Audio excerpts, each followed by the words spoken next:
कधीच नाही चुकणार तुमचे फेवरेट टीव्ही शोज झी5 सोबत, तेही एकदम फ्री।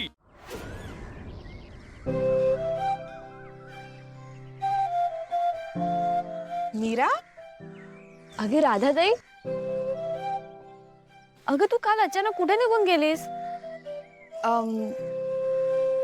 अगं ते माझ्या ओळखीचे एक जण भेटलं होतं ना, तिकडेच गेले होते।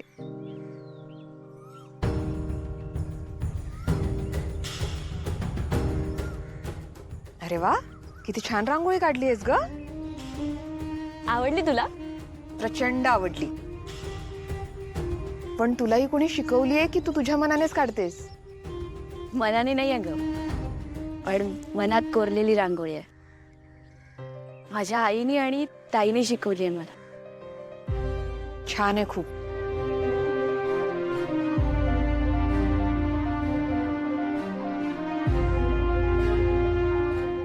मीरा, हा, तुला राग येणार नसेल तर एक विचारू का ग? हो विचार ना। मी कालपासून पाहतेय तुला। तू देवळात येतेस, देवळातली सगळी कामं करतेस, सगळ्या भक्तांना मदत करतेस,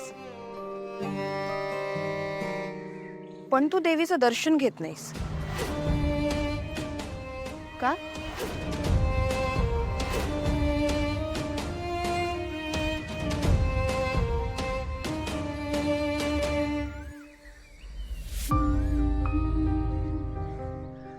मीरा, मीरा,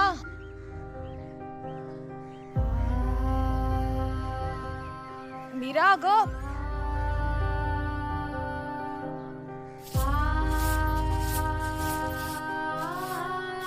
मीरा, मीरा, तू माझ्या प्रश्नाचं उत्तर नाही दिलंय सगळं। उत्तर देऊन प्रश्न सुटणार नाहीये अगं, मला माहितीये। हो मान्य आहे मला की प्रश्न नाही सुटणार आहेत, पण त्या प्रश्नाकडे आपण वेगळ्या पद्धतीने पाहू शकतो ना। सांग ना मला, जिची एवढी कामं करतेस तिचं दर्शन का घेत नाहीस तू? अजिबात नाही। मंदिराची सगळी कामं मी तिच्यासाठी नाही, स्वतःसाठी करते। मला आनंद मिळतो त्यात। अगं तिचं दर्शन घेण्यात पण खूप मोठा आनंद आहे मीरा, समाधान आहे। ताई मी ना तुला थेटच सांगते, माझा तिच्यावरती अजिबात विश्वास नाही।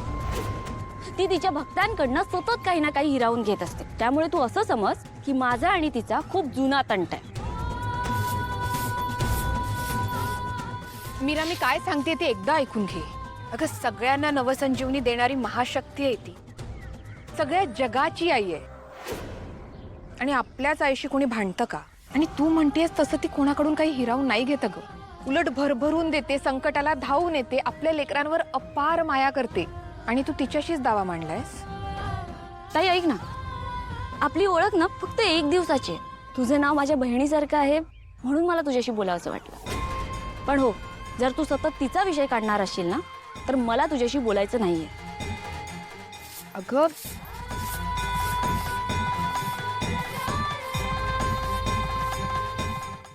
झी5 ॲप डाउनलोड करा आणि पहा सर्व एपिसोड्स एकदम फ्री।